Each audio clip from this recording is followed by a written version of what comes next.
guys, welcome back to my channel. My name is Paige and this is Paige TV, where I bring you all trucking content from my perspective. I'm currently on my 30-minute reset. I just did a drop and hook today, something simple and easy.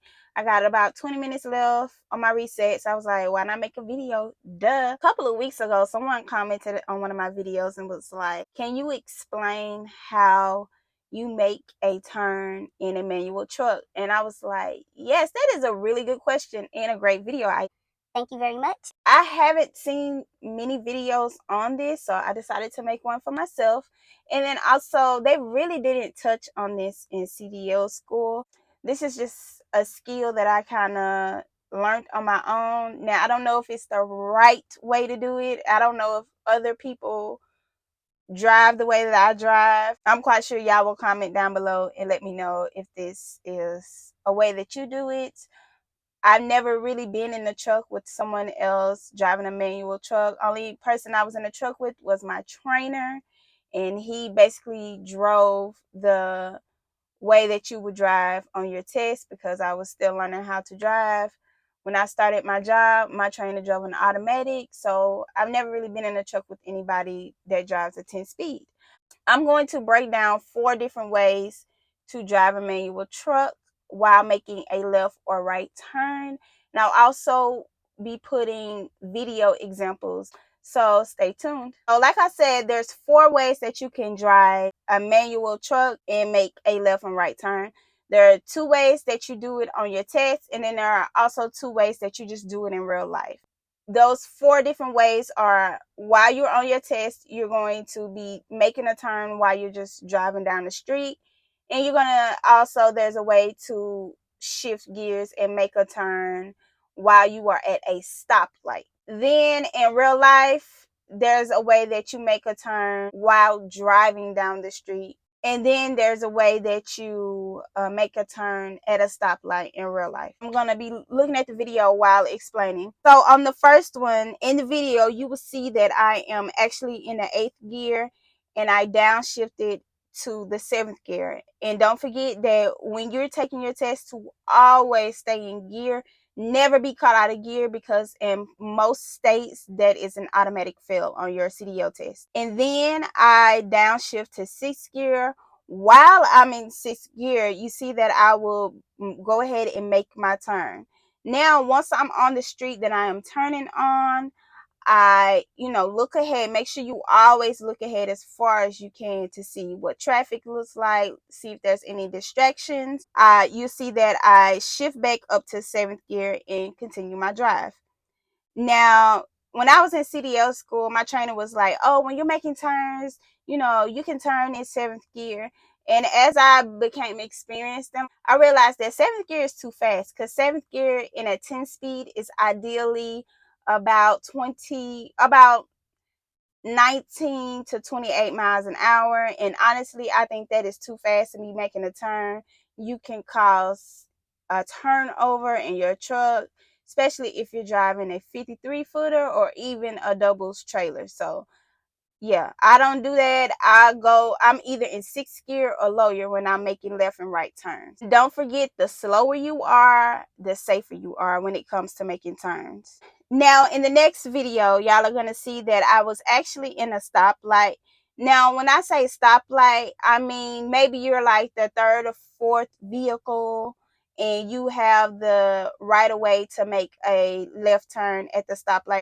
Sometimes making a right turn at the stoplight, depending on how everything is organized. In the video, you see that I actually start in the 4th gear, and then I upshift to 5th gear. Now, mind you, this is on your test, so do not forget, never get caught out of gear. Always stay in gear, stay in whatever gear matches your speed. I have a link to that video up above, how I shift gears depending on the speed. Every time I'm in 5th gear, I always go ahead and put my splitter up so that I can prepare to get to 6th gear. It's just a habit that I have. If you want to wait until you ready to put your splitter up to go to 6th gear, then that's you. It's just a habit that I created. I go ahead and shift to 6th gear and I make my turn. Once I am on the street, Like I said, I always look ahead to see what traffic is looking like, see if it's stopped or if it's co-selling or if you don't have anything ahead of you at all.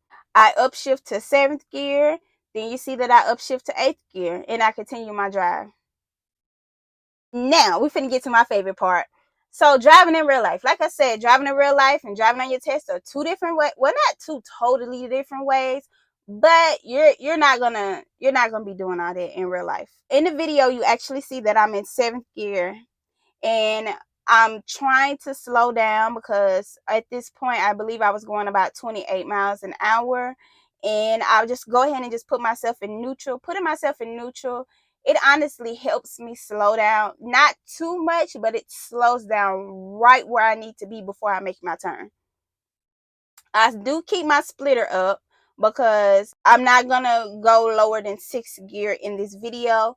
Now, sometimes you may have to go low, but that's just a skill that you have to learn, and that's a skill that you build up as you are driving a manual. I'm never gonna make a turn no faster than 18 miles an hour. I think that is very dangerous.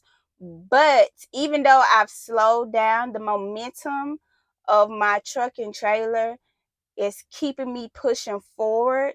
That way I can stay in neutral, but also I'm going fast enough to turn. Now, once I had put myself in neutral, my RPMs automatically dropped down to 5, and that's not good enough to be in gear. So I tap my acceleration just a little bit so that I can build my RPMs up to 15, and I can put myself in 6th gear.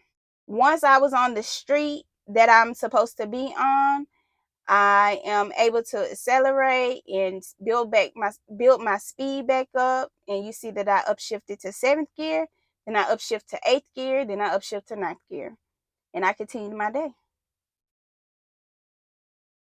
If traffic is stopped or slower than 12 to 15 miles an hour, which is ideally 6th gear if you're in a 10 speed, then you either stop or you put your shifter in whatever gear that matches the speed. And like I said, I have a link down below of what your gear should be in, depending on the speed that you're in. And that's for a 10-speed manual truck. Now, last but not least, we have me turning in real life, not on the test, but as if I was at a stoplight and I'm making a left or right turn. In this video, you'll see that I started out in 4th gear because I believe I was empty. Yeah, I had to be empty. Or I was probably light, but I was most likely empty. I upshifted to 5th gear and I put my splitter up. Like I said, that's just a habit that I have. You don't have to do that. That's just a habit that I have. And I put myself in neutral. Since I was empty, I was able to build up enough speed to push me through my turn, and I can be in neutral at the same time. Now, if you are heavy and you're trying to turn and you want to be in neutral, I suggest to not do that. I suggest stay in gear if you have a load on you, because when you're at a stoplight, and let's just say that you're like the 3rd vehicle down from the stoplight, you can build your speed up, but with the weight on your trailer, it's not going to be enough speed to keep you moving while you are making your turn. I hope that makes sense. If that's not making sense, then I'll try to break that down in another video. While I'm making my turn, you see that I put myself in 6th gear, then I upshift to 7th gear, and that's just basically how I turn in real life when I'm at a stoplight. Most of the time, I do this if I'm like farther back from the stoplight and I have the green arrow, or I have space to build up my speed and also make my turn. Now, that is 4 different ways that you can make a left or right turn while you are driving a 10-speed manual truck. I hope that may help someone. If I missed anything, or if you think I did anything wrong, I have absolutely no problem receiving any constructive criticism. Just comment down below. Let me know what I did wrong. Give me some tips. Give me some tips on how to drive better. I will also say this. This is why I feel that it's very, very important to try to drive a manual as much as you can. If whatever trucking job you have gives you the option, always choose a manual, because this is a skill that I feel you can never regret. Now, I do understand sometimes a lot of people don't like to do 10 things at one time, but to drive a manual every now and then, just to make sure that you maintain that skill. Because I honestly, I feel like if I get in an automatic and I stay in an automatic for a couple of years, I'm gonna forget. I'm gonna forget, and I'm gonna get nervous when I get back in a manual. So I'm gonna always choose to drive a manual truck. Period. Okay. And thank you guys for watching. Do not forget to like, comment, and subscribe to the channel. I have trucking content dropping every week. I have reels dropping every week. Shorts dropping every week. Follow me on Instagram. Follow me on TikTok. I'm trying to get back active on my TikTok again. So follow me over there. Tell a friend to tell a friend that I be out here messing up, so y'all can correct me. And we gonna keep it moving. Okay? Okay. Bye. See y'all next time.